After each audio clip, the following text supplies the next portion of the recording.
Before Rick and Morty, and long before The Simpsons and South Park, there was Rocky and Bullwinkle, a cartoon that on the surface looked like an ordinary Saturday morning cartoon for kids, but played like a graduate seminar in postmodernism.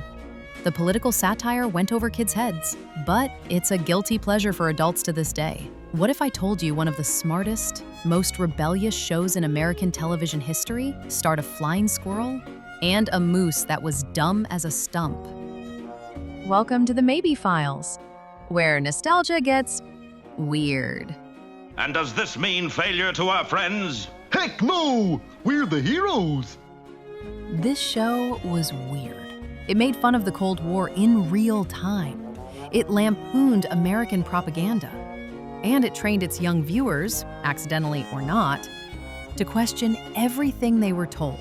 So, was Rocky and Bullwinkle just a quirky cartoon? Or was it the first show that turned the joke back on us? Let's rewind.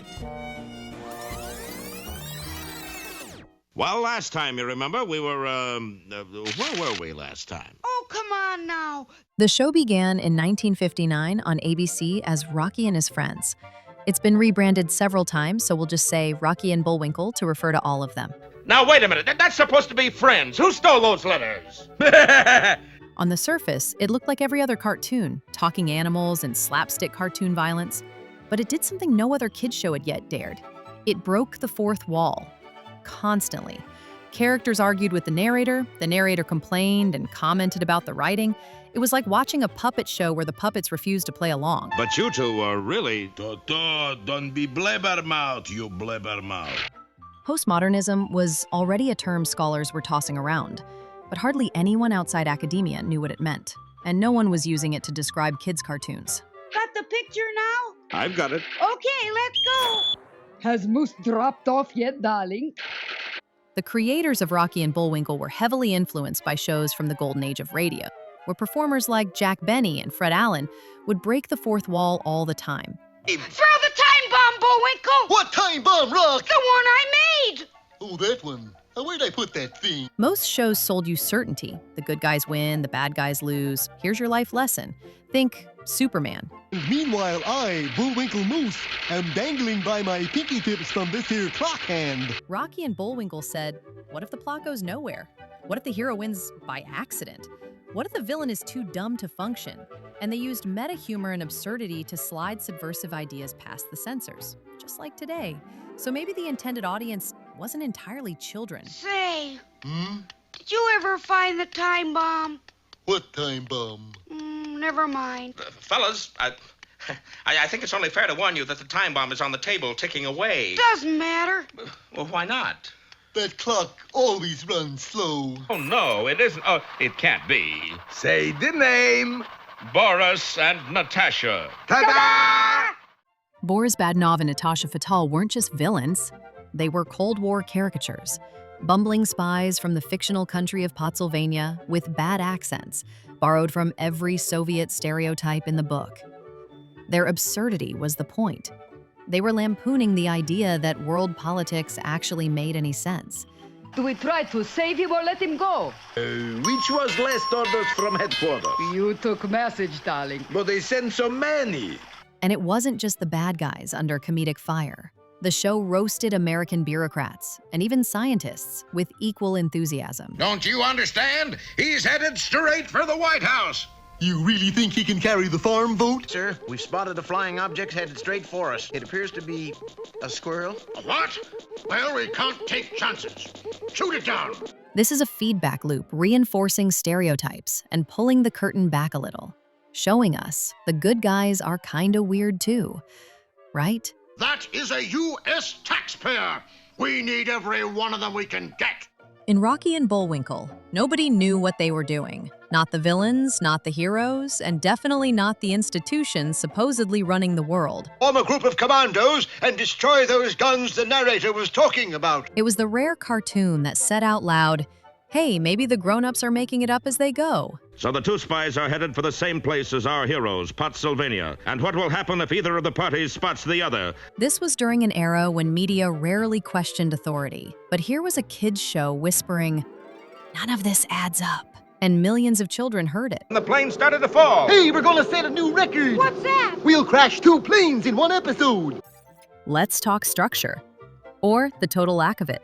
Most cartoons, and honestly, most media, rely on what's called narrative closure. Basically, the problem gets solved. The villain is punished. You feel satisfied. Rocky and Bullwinkle refuse to play along. Now wait a minute. Wait a minute. You mean this story ends with the bad guys winning? Looks like it, Mr. Moose. Well, that does it. I'll never watch TV again. Sometimes the story just stopped. Sometimes they failed. Sometimes they succeeded for reasons that made no sense at all. Those rumpled and dejected. That's Rocky and Bullwinkle. Oh, well. The writers weren't just goofing around. They were deliberately undermining the traditional story arc. It was a masterclass in anti-narrative. It showed kids stories don't always make sense, that logic doesn't always apply, and that not every conflict has a resolution. Oh, what's going on, Bullwinkle? Glad you woke up. It's the end of the story. You get the girl, I get the money. That idea of uncertainty, of ambiguity, is a defining feature of postmodernism. And here it was, broadcast straight into American living rooms, in between commercials. But if the show was really doing all of this, critiquing politics, breaking the rules, how did it slip past the sponsors and the grown-ups? Presto! Wrong hat. Because Rocky and Bullwinkle wasn't just one show. It was two. One for the kids, one for the adults. For kids, it was all slapstick and silly names. But for adults, it was loaded with political commentary, pop culture references, and biting satire. The kind that only grown-ups would catch. This layered writing style is everywhere now, but in the early 1960s, it was unheard of. By speaking to kids and adults simultaneously, this show was able to sneak sophisticated ideas past the cultural gatekeepers. While children laughed as a safe fell on Boris, their parents were hearing a critique of Cold War absurdity. It was political commentary hidden in plain sight, sneaking complex ideas into the most unexpected place. A Saturday morning cartoon. Don't you want to be a famous comedian and make hilarious movies? Nope, it's just not fitting. What's not fitting? Well, you go to all that work and then people laugh at you. Hello out there. Peabody once again. Sherman has just set the Wayback Machine for the year 1871. Where are we going, Mr. Peabody? Rocky and Bullwinkle came bundled with a rotating cast of segments that followed the same strange rules. There was Fractured Fairy Tales, where classic stories got rewritten with modern cynicism and dry narration. Peabody's Improbable History, where a genius dog and his pet boy time-traveled and corrected history, often making it more absurd. This was my favorite. And Dudley Do-Right, a Canadian Mountie who was even more clueless than the moose. Each of these sideshows followed the same formula. Mock the structure, twist the story. The narrator was usually in on it. These weren't just filler segments. They were part of the same mission. Make fun of the medium and everything around it while pretending not to. And now... Hey, Rocky, watch me pull a rabbit out of my hat. Again? Nothing up my sleeve. Presto! Ooh, don't know my own strength. Now here's something we hope you'll really like. Even behind the scenes, Rocky and Bullwinkle was ahead of its time. When creators Jay Ward and Alex Anderson started production, they chose to make the series in full color, despite the fact that most homes still had black and white TVs. Well, it looks as if Frostbite Falls is really on the way to becoming a big town. They were thinking long-term, and they were right. In 1961, NBC picked up the show, rebranded it as The Bullwinkle Show, and aired it in color on Sunday nights. You're incorrigible. I'm in color, too. Prime time, nationwide. That move changed everything. It expanded the audience, elevated the show, and turned Rocky and Bullwinkle from afternoon filler into a national event. It wasn't just a cartoon anymore. It was a cultural moment. You did it, Bullwinkle. I'm proud of you. I'm proud of me, too, for living through the whole thing. And what about the viewers? We're proud of them, too, for living through the whole thing. Don't miss our next adventures of Rocky J. Squirrel and Bullwinkle Moose. In the end, Rocky and Bullwinkle wasn't just a kids' show. It was a revolutionary act of media criticism, delivered to you by a talking moose. Today, we're used to cartoons that double as commentary.